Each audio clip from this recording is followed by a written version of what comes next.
Et coucou, c'est Florine de la chaîne Violette Myosotis. On se retrouve pour une nouvelle vidéo Update Plants.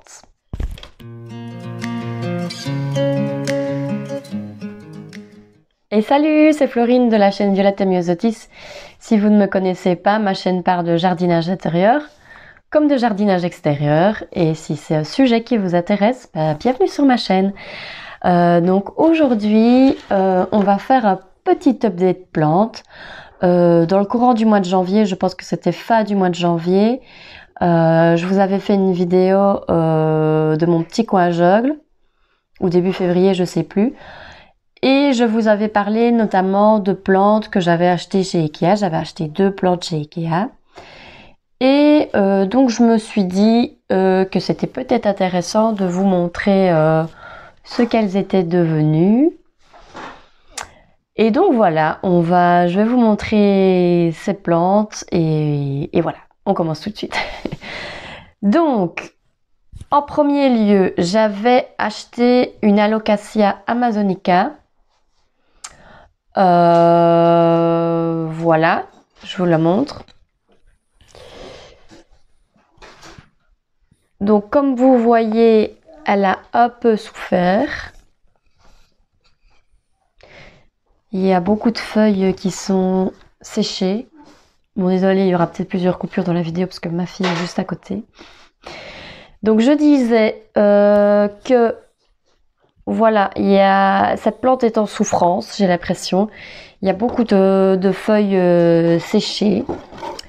Maintenant, voilà, je ne remets pas du tout en cause le fait que c'est parce que je l'ai acheté chez Ikea. Non, ça n'a rien à voir. Donc, il y a beaucoup de feuilles que je vais devoir couper. Le problème avec cette plante, c'est que je l'ai achetée un jour où il faisait très très froid. C'était pendant les grosses gelées qu'on a eues. Et je pense qu'il faisait -3 dehors quand je l'ai achetée. Et donc elle a fait le trajet du magasin à ma voiture, plus le trajet dans le coffre, voilà. Et je pense qu'elle a pris froid et elle n'arrive pas à se remettre. Je l'ai rempotée, j'ai changé le terreau, mais malgré tout, je continue à avoir des feuilles qui tombent. Bon, j'ai des nouvelles feuilles, hein, mais bon, comme vous voyez, il y a beaucoup de feuilles toutes sèches. Ça m'embête un peu, c'est dommage. Mais bon, je vais couper tout ce qui est en train de faner, parce que de toute façon, ça ne sert plus à rien, elles vont mourir. Et donc, avec cette plante-là, ce que j'avais fait, c'est que quand je l'ai rempotée, j'avais trouvé dans le terreau de cette plante des bulbilles. Et donc voilà, je disais que j'avais, quand je l'ai rempoté, il y avait des petits bulbes d'Alocasia dans le terreau que j'ai sauvés pour essayer de les faire germer. Et je les avais mis dans des petits pots de sphène comme ça. Et je sais pas si vous allez voir le bulbe, il se trouve ici. Mais bon, ça fait presque un mois qu'ils sont sur mon radiateur, que je les humidifie régulièrement, mais bon, il n'y a rien qui se passe. Donc je sais pas, je vais continuer. On verra bien quand il fera un petit peu plus chaud. Ici, il fait toujours froid, ici en Belgique. Donc il fait pas toujours froid non, il fait pas toujours super chaud non plus dans ma cuisine. Et mon radiateur ne fonctionne pas en permanence. Je pense que tapis chauffant serait plus adapté, mais bon, j'en ai pas et j'ai pas spécialement envie d'en acheter un pour ça. Peut-être que plus tard je ferai l'investissement, mais enfin, je sais pas si c'est vraiment cher, mais bon, voilà.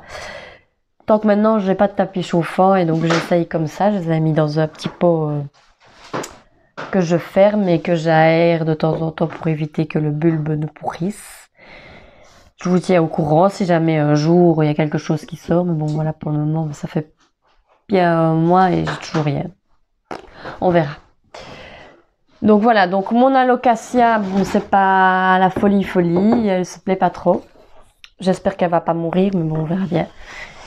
Et j'avais acheté une autre plante qui est d'une Calathea Waserwen, je ne sais plus comment ça se prononce, donc je vais vous mettre le petit nom à l'écran, qui elle, voilà, la voici, je vous la montre. Donc elle est dans un cache-pot en osier, mais il faut savoir que je ne l'ai pas encore rembotée. Donc elle est toujours dans son pot en plastique de chez Ikea et dans son terreau d'origine depuis le mois de janvier. Et ah voilà, il s'est écrit dessus sur le pot. Calathea Warzewingsii. Et voilà, je l'ai pas arrosé souvent parce que le terreau était toujours très humide. Et donc je ne l'ai pas encore rempoté. Je l'ai arrosé très peu parce que quand je l'ai acheté, le terreau était très humide. Là, je pense qu'elle a besoin d'un arrosage parce que le terreau devient tout dur. De toute façon, je la rempoterai quand même d'ici quelques semaines parce que je pense qu'elle va quand même en avoir besoin. Mais elle se porte super bien, celle-là. Je vous montre le feuillage. Et elle est en train de me faire une nouvelle feuille, je ne sais pas si vous allez voir, qui est... où est-ce qu'elle est? Là. Voilà, donc ici. Attendez. Ici, elle est en train de me faire une nouvelle feuille. Donc, est-ce que c'est une Calathea qui est facile d'entretien? Certainement, je pense que c'est une Calathea assez facile. Mais voilà, celle-ci, elle se plaît vraiment bien. Je ne l'ai pas payée très cher non plus. Donc voilà pour le petit update de mes plantes Ikea. Donc je vais la rempoter bientôt. Peut-être que je vous filmerai ça. Et je vous tiens un peu au courant de comment elle se porte et de comment elle s'adapte à ma maison. J'espère que vous avez aimé cette petite vidéo. Et bientôt, on se retrouve bientôt pour une autre vidéo. Bye bye!